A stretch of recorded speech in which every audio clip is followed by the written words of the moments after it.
Yeah, Premier League was back at the weekend. Obviously, all 20 teams were in action, including the 3 promoted teams, Luton, Sheffield United and Burnley. What were your thoughts on those 3 sides? I mean, that's I think that's where we'll start, because, of course, Burnley opened the season against Man City. Now, I've heard people hype Burnley up to no end. People saying they're going to finish in the top half. I don't see it myself. I don't see how Burnley have made so much progress since the Sean Dyche days that they're going to be a top half Premier League side. And certainly nothing I seen on Friday night convinced me otherwise. The problem with that whole top half idea is that probably since, when did Burnley finish 7th? Maybe 6-7 years ago now? Yeah. The Premier League is a hell of a lot stronger since then. It's so hard to come up and stop up in the Premier League. Tricky to assess Burnley because they played against Man City in the first game. I thought they gave as good as they got. It reminded me a bit of a Brentford style of play that they didn't just sit back, and I think that's the way you've got to play against these top teams, because if you've got nothing to lose, you might as well just go for it. The best you're going to do is 0-0, but against the likes of Haaland, you're going to concede at some point. And if that was the game plan, Haaland scored within 3 minutes anyway. At least I've got him in my dream team this year, so that softens the blow slightly. Yeah. But and so have 95% of people playing Fantasy Premier League, I think. But I looked at that. I'm not surprised. I mean, I don't know what the other 5% are doing, whether they're just in it for a laugh. But surely you've got to pick Haaland and De Bruyne. But obviously not De Bruyne now, because he's out for 4 months. But what Burnley didn't have, which is why I've picked 3 of 6 teams to go down, which I think you probably agreed with the 6, and we'll touch on those when we go outside the newly promoted sides, is they haven't got the firepower up front. And if you don't score goals, you don't win matches. It's as simple as that. I'm not going to get all classic pundit line, but it's a fairly obvious concept. That if you can't score many goals, the most you're going to get out of matches is a point. And I think it could have been 3-1, maybe even 3-2. Burnley had at least one or two clear-cut chances to score against Man City, but didn't have the firepower. But out of the 3 promoted sides, by far the best performance. Sheffield United played against Crystal Palace and lost 1-0. The most entertaining part of the game is then when Roy Hodgson nearly had a scrap with one of the players. Good old Roy at the tender age of 76, just still showing everybody how it's done. I think it was a little overhyped for what it actually was, but we'll have a bit of fun with it. Sheffield United look bereft of players. I think there's only 6 out of 11 that have been promoted that are still there. That's fairly normal course because you lose players through loans and all the rest of it, but they're a club that haven't invested, and whether it's a money issue or just tightness issue, that's why I have to praise what Forest did last year. As much as people thought it was stupid and maybe a bit over the top, if you are going to get to the Premier League, particularly as Forest, who haven't been there for 20 odd years, you invest to make sure you do your best to stay in the Premier League, because it's so hard to get up from the Championship. To go into it and kind of give up at the first point of asking is just a bit stupid, really. But as for Luton, well, they were dreadful.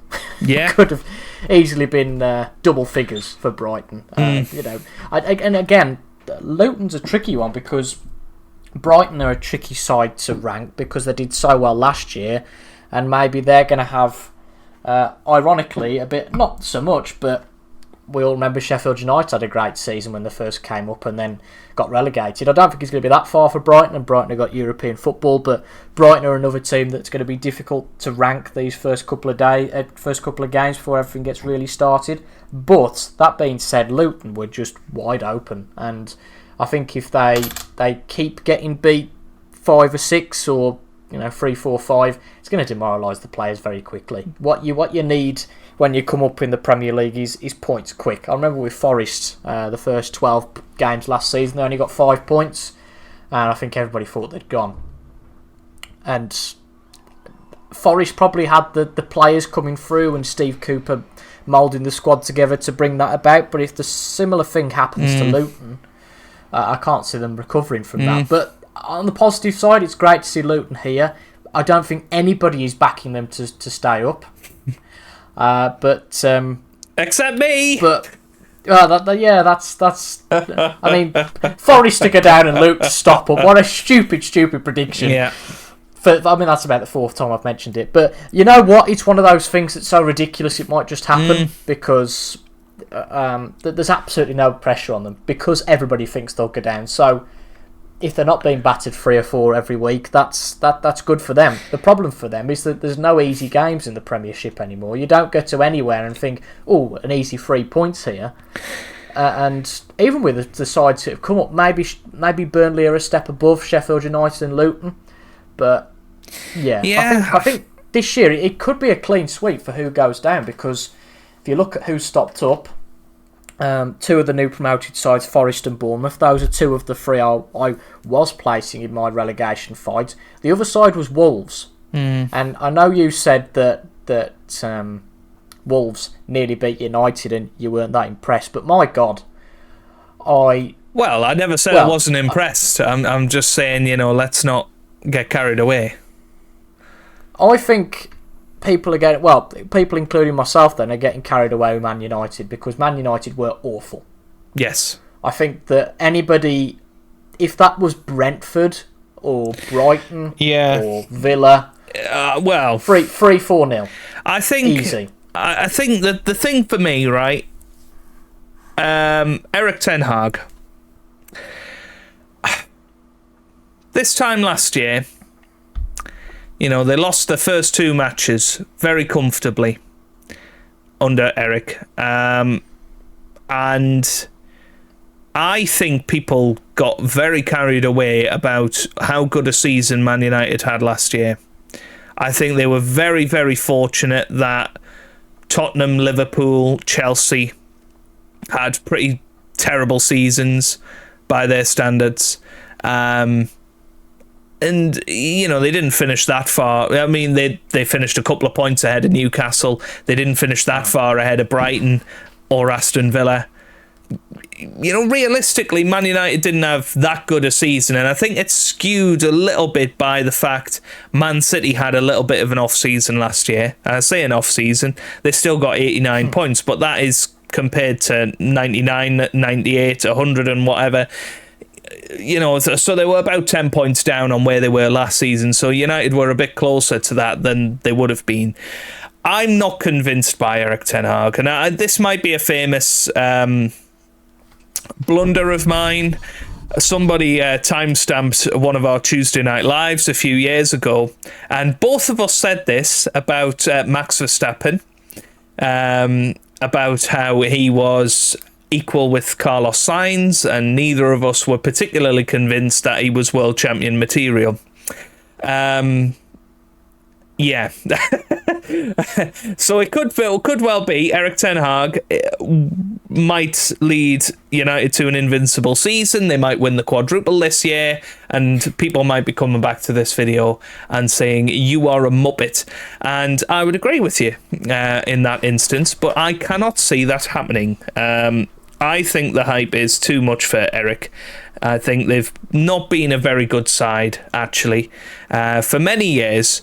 I think they actually improved a bit under Ole Gunnar Solskjaer. They actually finished second 1 year under him. But I just don't like their recruitment. Really? Okay. I like Højlund up top. I think he'll come good.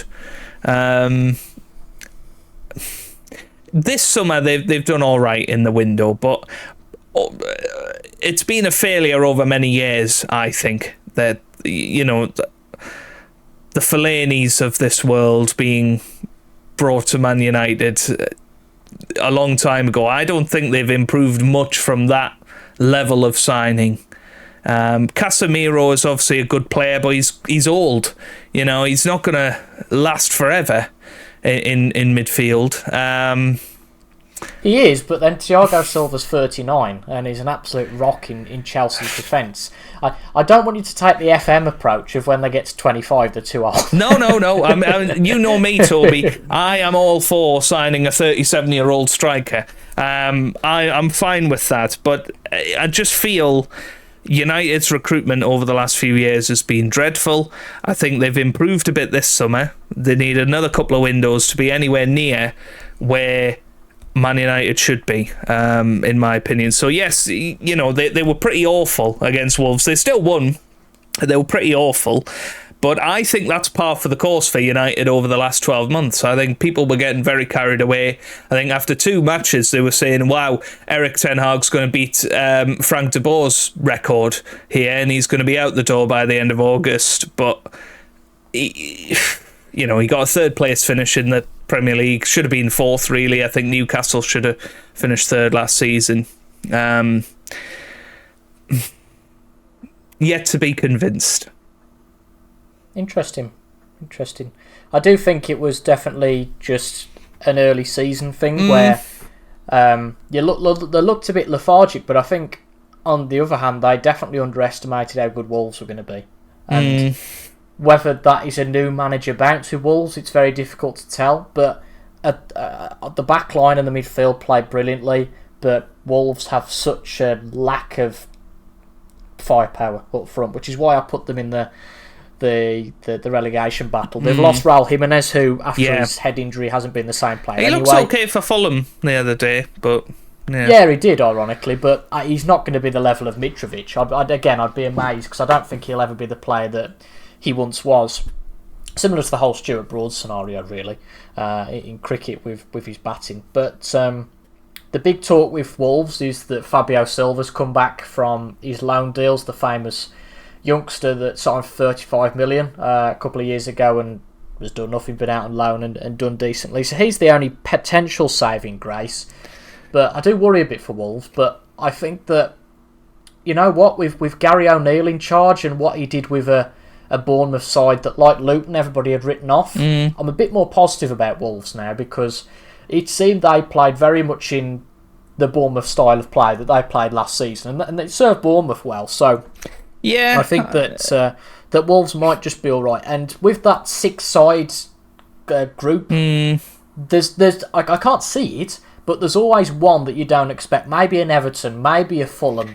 Wow, that do slip down into that list. I don't know. Everton were okay. I mean, they were creating chances, but again, recruitment has been non-existent for Everton, really. When Dele Alli is the biggest player you've signed over the last 2 years, I think that says a lot.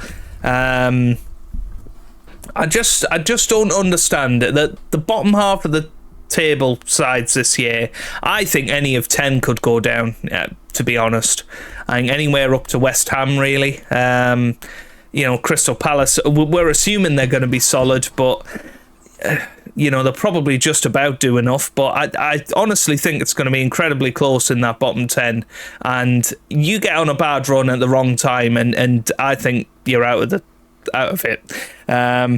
I suppose the saving grace for the likes of Everton could be if people are right and Luton are, a 10-point season club, and maybe Sheffield United are a 15-point season club, and then it's 1 of 8 rather than 3 of 10. That could be the saving grace for a lot of teams this season, I think, because the recruitment side of things for the bottom half of the Premier League hasn't been good, and people don't seem to be spending money. A few years ago there was lots of money flying about, and I know there's this line of financial fair play in the case of Everton, in the case of Wolves, and I don't really know where that's come from because it's not stopped them in the past. So I'm not really sure where the money's going. We're getting more and more record TV deals. There's meant to be more money than ever in the Premier League, and nobody seems to be spending other than Chelsea. Maybe all of the TV money has gone to Chelsea. That might explain it, because literally my phone, I can't remember if it was today, maybe it was this morning, yesterday, but notification, BBC Sport, Chelsea have signed, Chelsea have signed, Chelsea have signed. They've spent about 300 million in the last 48 hours, and it's not done yet. I think they'll probably spend another 300 million at least by the end of the window. I'm baffled by it all, Toby. I'm not going to lie. I mean, remember, Chelsea were a bottom half club last year. They were a bottom half club last year, and they have spent nigh on 600 million since January, if not more, to be honest. I've really struggled to keep up with it. But why aren't the likes of Fulham spending money? Why aren't West Ham spending much of them? You know, they got 100 million for Declan Rice. I think they've signed about 60 million pounds worth of player, but nobody's really investing. And I just don't understand it. For that reason, I think a lot of teams are going to be in trouble this year. I equally don't think there's much point throwing money at nothing. I can understand in the Everton perspective. Wolves have got a problem with financial fair play, definitely.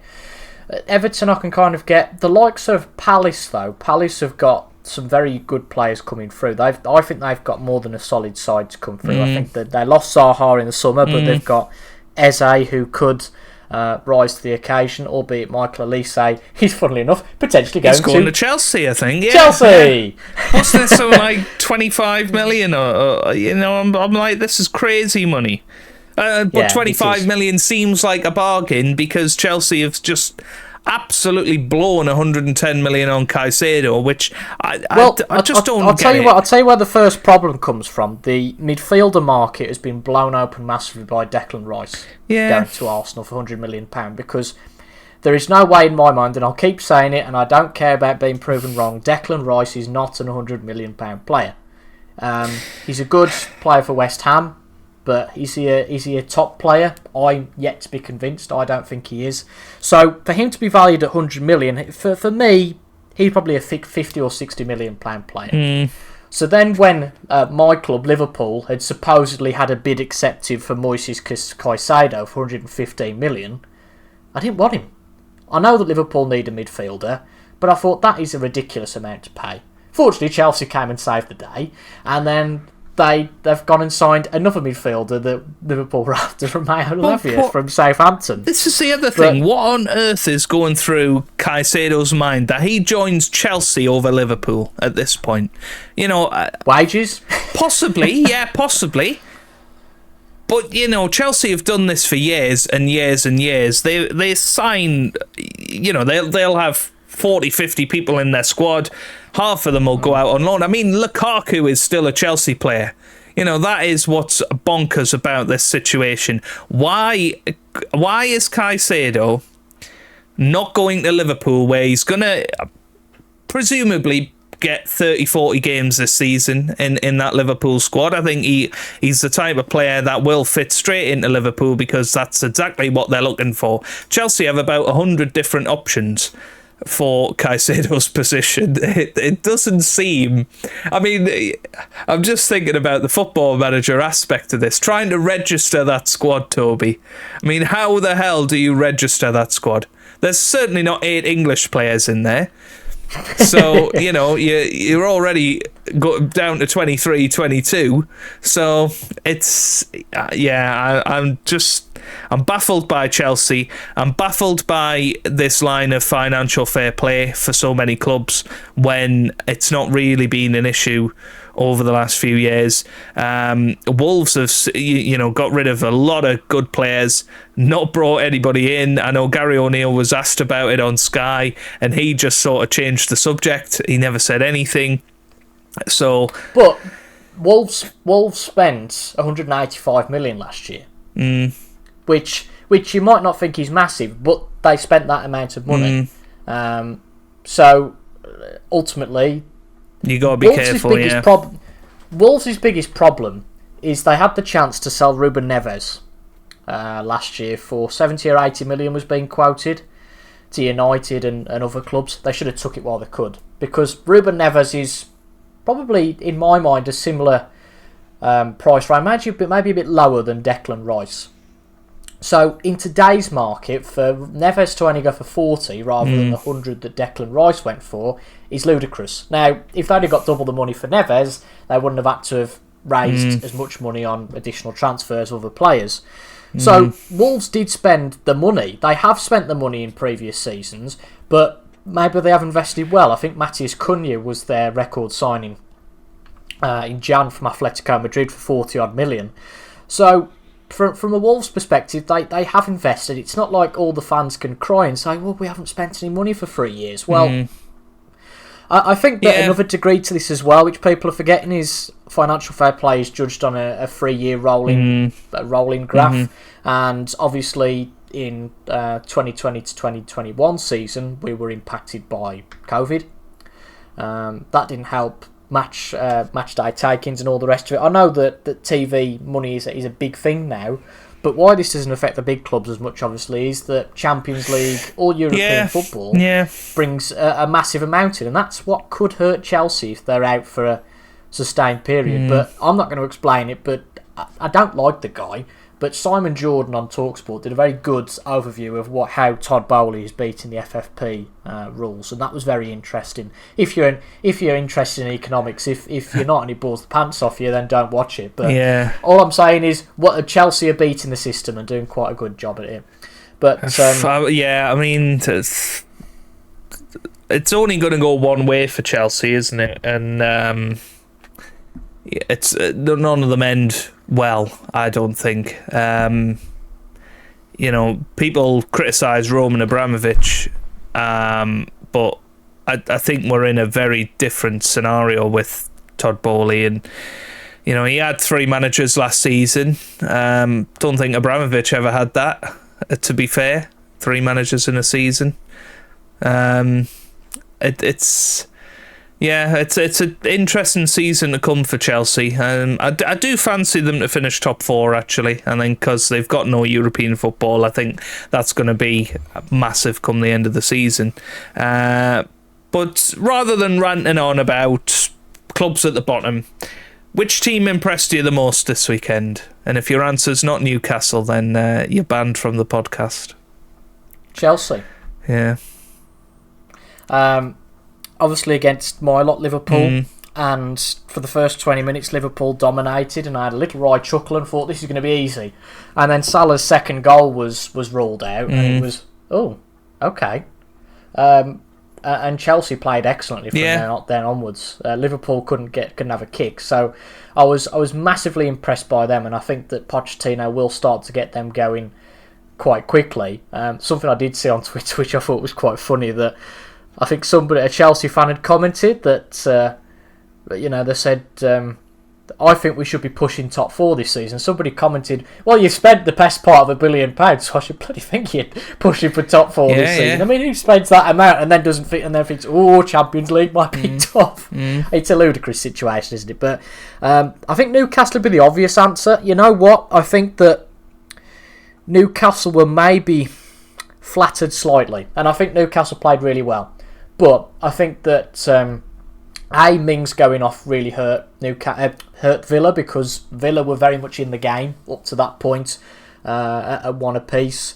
And then Villa holding this high line, I don't think he's going to work, particularly not with Tyrone Mings in the squad. So they were all over the place. I don't think away from home, No. So if you were to ask me what player impressed me most, I'd go with Tonali, because he's fit straight into Newcastle's team, hasn't he? He looks like a really good signing. Yeah, well, he's your classic football manager signing, isn't he? He's somebody that for years and years has always ended up at Man United or Man City and is there for years and is one of the best players in the world. And time and time again, I've seen him on Fantasy Premier League and I thought, is he going to actually be good? But my word, he played terrifically. And I think you're right. I think Aston Villa were very, very poor, particularly towards the end of the game. I think they'd given up. which isn't a good sign on the first day of the season, but No. I think Newcastle probably deserved 3-1. 5-1 flattered them. I mean, Newcastle were playing really well the first 10 minutes or so. They obviously got the early goal. Villa very swiftly got back into it. Quite poor defensively from Newcastle there. And I think that's what worries me about Newcastle. As good as their defence was last season, I still see Dan Burn at left back, and I just can't see how that's a Champions League left back for me. I like Botman. I like Cher's okay, but again, he's from the Steve Bruce era of Newcastle team, which very much weren't fighting for top four. Very, very different time. I think the rest of the team has improved. Obviously, Isak is a top quality striker. What will probably end up being one of the best strikers in Europe eventually. Midfield is getting there. I think Barnes was good when he came on. Anthony Gordon really impressed me, actually. I wasn't that convinced last season of him, but he played well. No, me. but for me, I don't know if you agree as an outsider looking in, if you like, but defensively, particularly left back, I think is where Newcastle need to prioritise over the next couple of weeks while the transfer window's still open. But I've not heard anything really in that regard. No. I think in fairness though, they've bought well everywhere else. They haven't gone and spent the earth. I think they've been quite shrewd about it. I think Tierney was talked about, Kieran Tierney from Arsenal, but I don't see that happening now that Timber's injured. So no, not at all. But I think they are very much Eddie Howe signings, not the best players, not marquee signings, but players that can be developed, and I quite like that. I quite like that approach to things. Yeah, they haven't gone and signed Ronaldo and Mane and no. N'Golo Kante, and I'm trying to think of anybody else. Ronaldo, all of those have gone to Saudi, haven't they? So they haven't gone and done that, which they could have done. And I think they have bought well and bought youthful, I would say. Not youngsters, but players in their early 20s that will only get better. So I think that's a very good approach. Maybe where, Chelsea are just buying everybody. I think that is their tactic, is to buy. If you buy everybody's players, then you won't be playing against anybody decent, and you'll win the league by default. That's a terrific shout. That's how Todd Bowley's beating FFP. Trust me, that's exactly the reason why he's beating FFP. But moving on, I think that the only talking point we haven't discussed is life after Kane. Yeah, Harry Kane. Yeah, I mean that was a shocker. It only developed really about a week ago, I would say, that Bayern Munich were interested in Kane. It sort of came out of nowhere. Obviously, they negotiated personal terms with Harry Kane first. I don't know how that's allowed. That was always known as an illegal approach back in the day on Football Manager, when you were able to do that. But yeah, I mean, it was just quite ironic, really, that he went. It was all rushed through so that he could play in the Super Cup final, whatever it was, and to get his first ever professional trophy. And Bayern Munich were absolutely hammered by Leipzig. So I do feel sorry for the man, but it's an interesting move. I don't think that's him gone from the Premier League forever. But will he be a success in Germany? That's a big question. I don't know. It is an interesting one. I would feel for him if for some miraculous reason that somebody else goes and win the league this year, because that would be quite ridiculous. But I think that the time was right for Kane to go. I think that I think it was more than the time, really. Yeah, the new gaffer Postecoglou or Stephen Hendry, as I said to you the other day. I think he actually not. It won't be glad in a short-term sense. Yeah. But I think in a long-term sense, it will be quite a positive thing for Tottenham. It's happened with a lot of clubs in the past where there's been one player that's overshadowed things, and once they've gone, it's calmed everything down a little bit. But I think Spurs' position in the traditional top six for now has gone. I think they've probably, for the moment, been replaced by Newcastle, I would say, in that traditional top six setup. I think they're very much probably in no man's land, dependent on how good the likes of Villa, Brighton and Brentford do, really. But I think they're not going to be quite good enough to get in that top six, but I hope Postecoglou does good, because he looks like an all-round decent guy, and we all like nice guys to do well, don't we? And I think that ultimately what he needs is time. Yes, yeah. And I think, fortunately, with Kane going, inadvertently, it provides an excuse to give him time, particularly if Spurs don't go and sign a striker. The whole thing in Football Manager, when you get to the board meeting and they go, why haven't you got the results? Well, there's been loads of injuries. Well, Postecoglou can say to Daniel Levy, you didn't buy me a striker. That's why. Yeah. And I know Spurs have got Richarlison, but he's not a top-level striker. But he could have the opportunity to be one. But I think that the problem for Spurs is, obviously, they've got a good amount of money, 100 million for Harry Kane. But you can't buy Harry Kane back, or the equivalent of Harry Kane, for 100 million. So I think they will struggle a bit this season. But I think in the long term, it will help Spurs out. But this season, it'll be a transition, which I think it's going to be for a couple of teams. And that's why... Well, a bit like Arsenal a few years ago, really. I think it is going to be Man City, Arsenal and Man United that are out ahead, because Man United may be slightly behind, but I'll still maintain my prediction that United will finish second behind City. I'm still not convinced about the whole Arsenal project. I know some people think they're going to win the league. I'm still not convinced, but we'll see.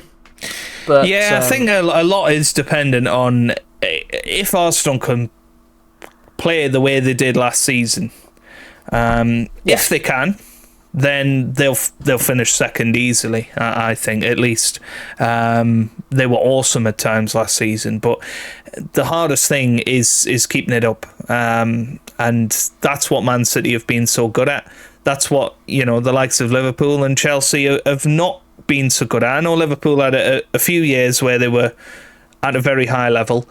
Chelsea did the thing where they used to win the league and then have an off-season, then win the league off-season, and it's so tough to be relentless in the Premier League, and that's what's so impressive about City. They could win 4 in a row this season, which has never been done before in the Premier League era. So that's an interesting carrot that's been dangled on top of them. I was just looking at the Tottenham managers over the years, and over the last 25 years, since Chris Hughton actually had a caretaker role in 1997, no manager has been there more than 4 years, other than Pochettino from 2014 to 2019.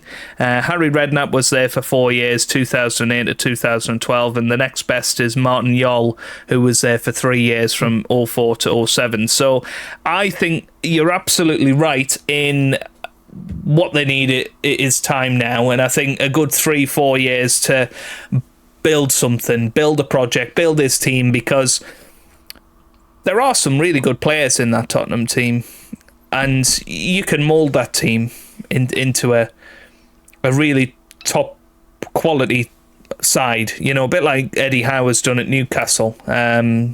He's made players better. If Postecoglou can do that, bring in a striker that can get you some goals, then Tottenham should be all right, I think, over the next few years. But their problem is that Newcastle and the other 5 teams at the top, they're investing and are getting better all the time. So if you want to be in that conversation of winning titles, then Tottenham need to do the same.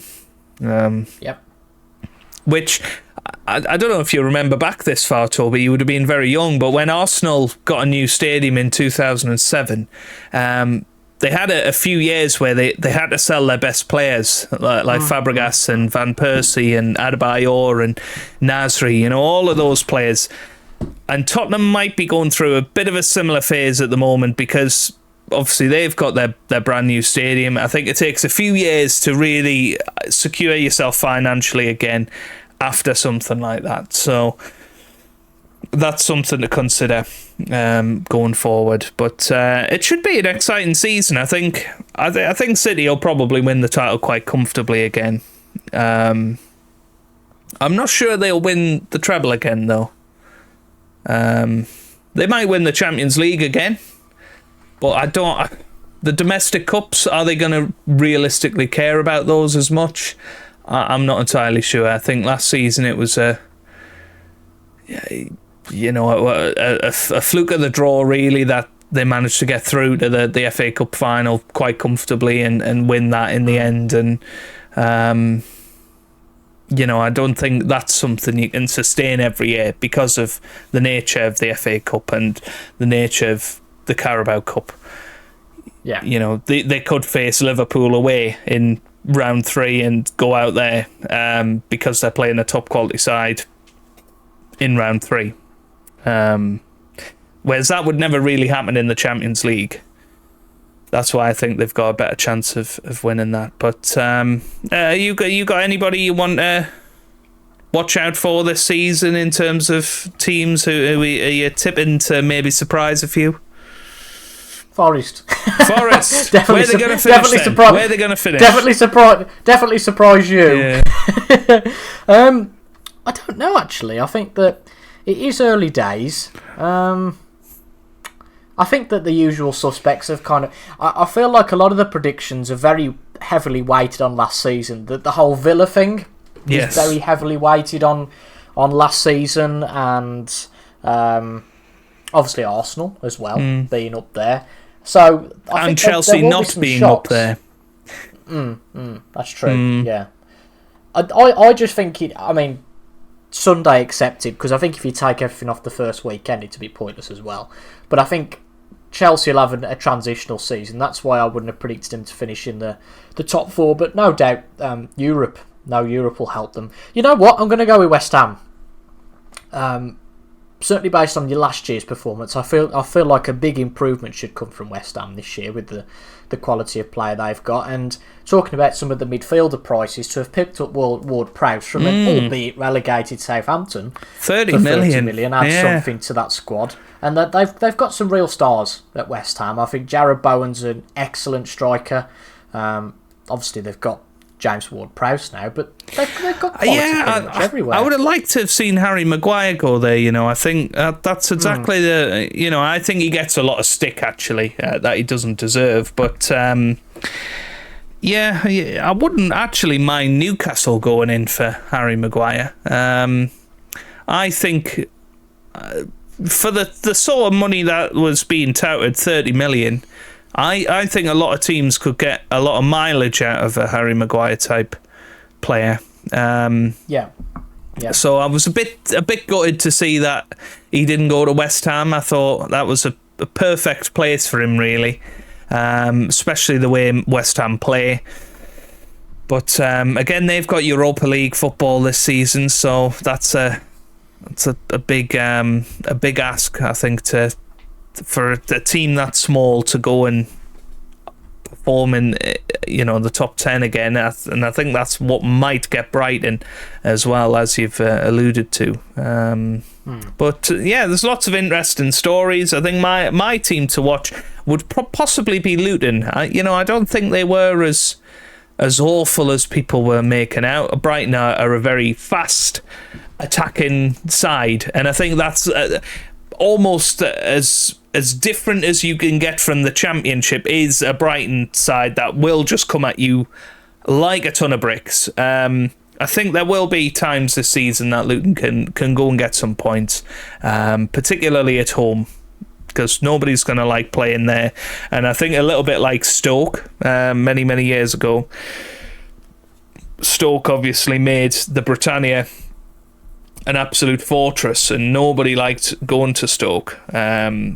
So that's what teams have got to do if they want to be successful, in my opinion. So keep an eye on Luton. I'm hoping that they prove everybody wrong and sneak out of the bottom three in 17th place. I was tipping them to be a bit like Hull City, but going by the first day, I'm not sure that's actually going to happen anymore. But I'm going to stick by it. I'm not going to change my predictions. But yeah, I'm looking forward to it nonetheless.